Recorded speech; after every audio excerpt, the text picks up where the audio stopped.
Hello and welcome to Wide Angle. Another attack on Gaza. How blasé have we all become?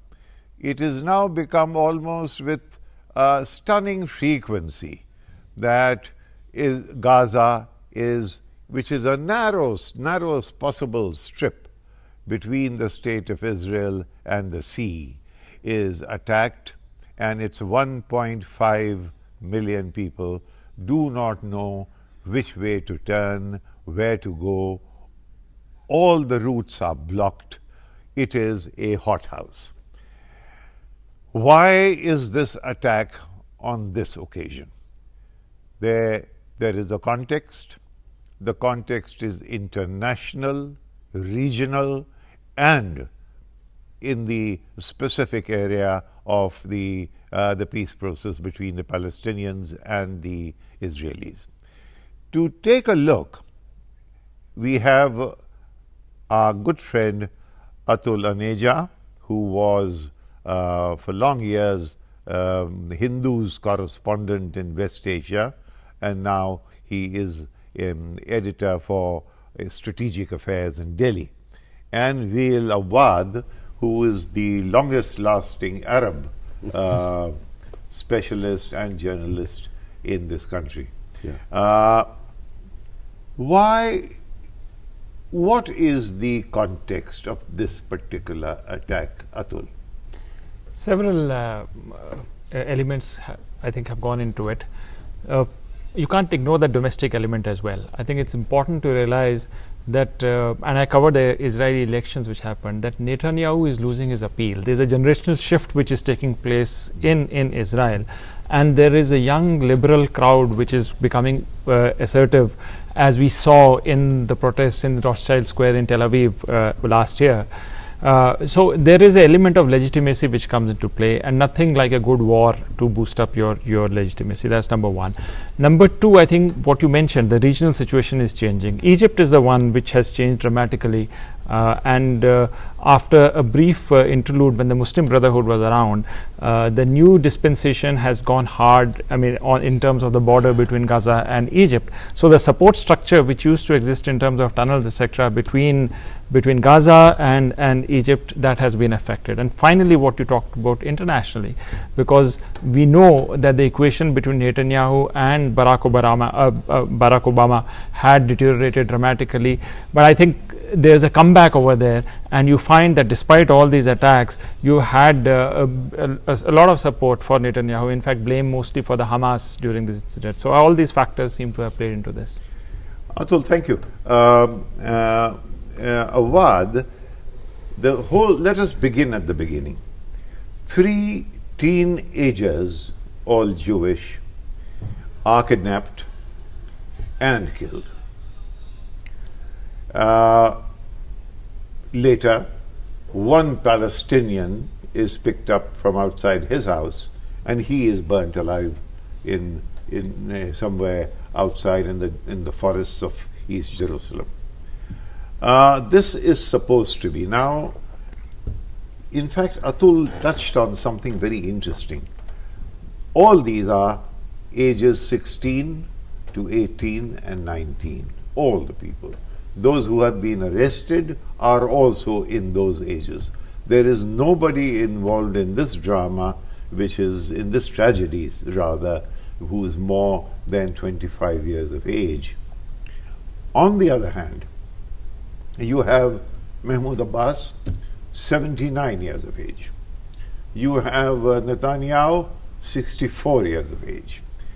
Is there this whole demography is changing, and these youngsters, and there have been these youngsters with catapults, I remember, even about 5-6 years ago during the Intifadas.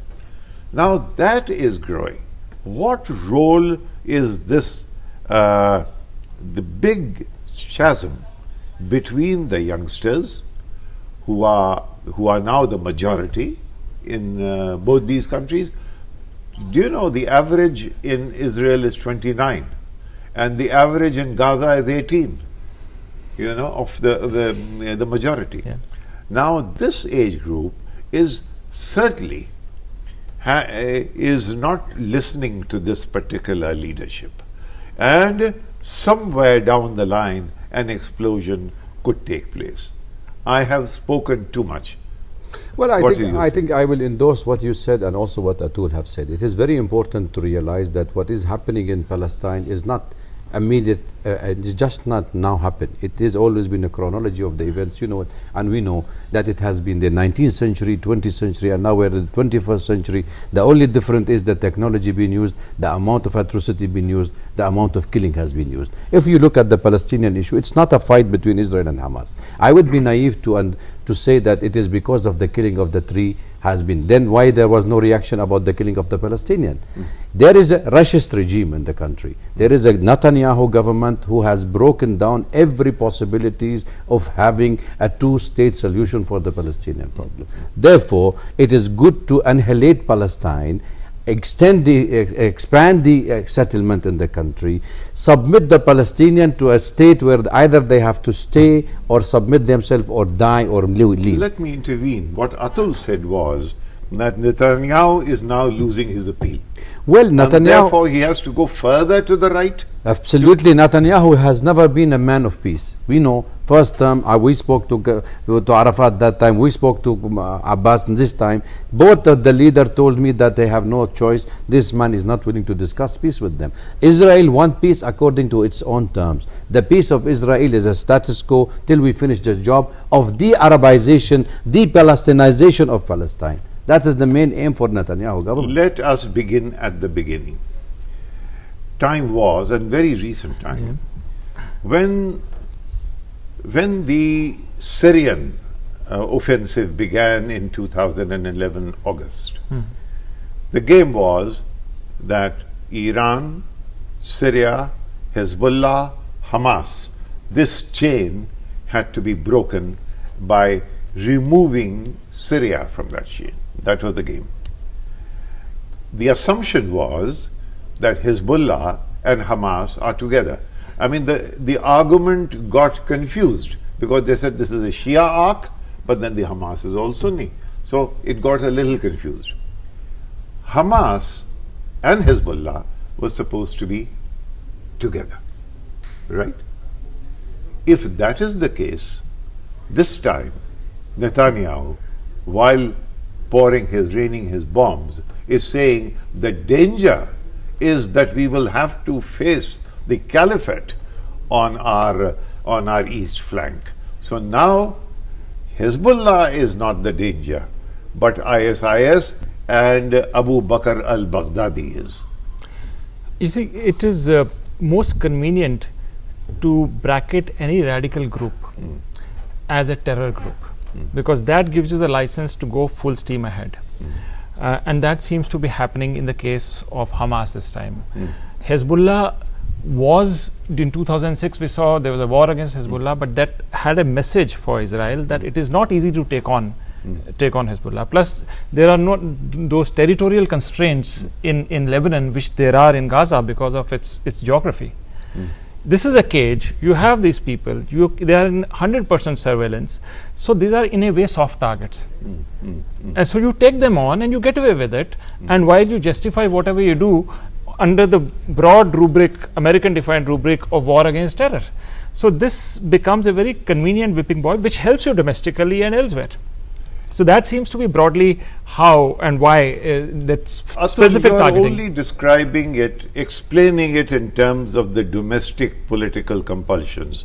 What is the regional dimensions of this? I think the regional dimension is very interesting, because we have had a situation where Syria was targeted after 2011 and extremely robustly and with a great deal of firepower. By a variety of actors, starting from Saudi, Qataris, etc. We know that, and plus the Americans and others. So you can't say that it's just a regional. There was a global dimension to it, and there was Iran there, and there was Russians and the Chinese who supported Bashar al-Assad. And what happened as a result of that was that the regime change project in Syria failed. So that was a big blow to this entire imperial project. So now you have to shift territories. So you moved into Iraq. That became another ground. We don't know what the how it's going to pan out in Iraq. And the third element is, of course, Israel-Palestine.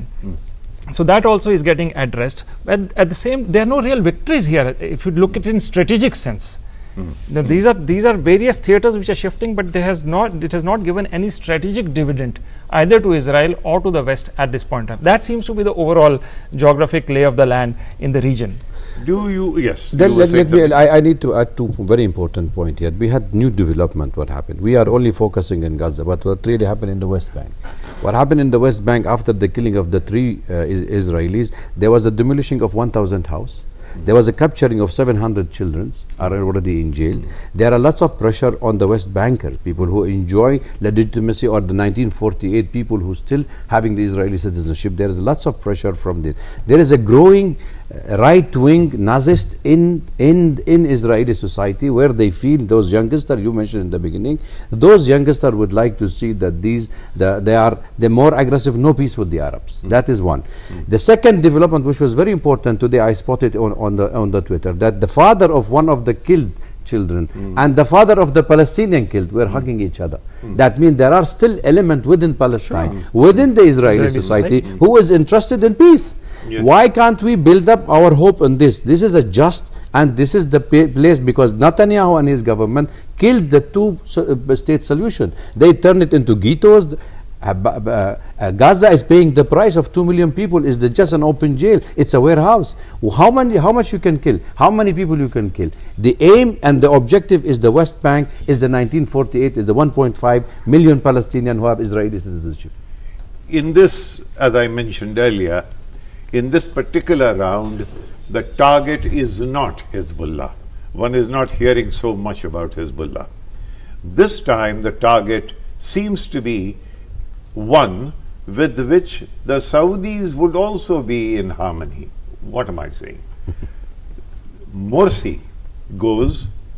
Why does he go? Because the Muslim Brotherhood, Akhwanul Muslimin, cannot be allowed to stay, because that is a mortal threat to Saudi Arabia, because that reminds them of Utaibi, Juhayman Utaibi of 1979, who with his group occupied the mosque in Mecca. That's a very, very big event, completely papered over. Now, therefore, Muslim Brotherhood has to go. And now the Saudis are with that. If you remember, Qatar, the Amir of Qatar went to Hamas to pay salaries, because the people there didn't have the money, and he was intervening. Now there's now a break between the Saudis and the Qataris, and now therefore there is a further Saudi incentive. All right, if this time the Israelis are attacking and they have the endorsement of the Saudis, is that correct? Absolutely correct, because we have to see also what did Hamas do during the Arab Spring crisis. They have taken side with the rebels, they have taken side with the oppression, with the IS, and this has become a clear face of the who has created Hamas at the first place, which Israel itself is behind the creation of Hamas to counter the PLO. And that is even the 60% of their weapons were coming from the settler at that time. That's all documented by the Israelis, not my resources. What I'm saying is, Hamas played the card which should not have played. They should have stayed neutral, because it is a cause of the Palestinian. Hamas is not Palestine. Palestine is not Hamas. You are making a very important point.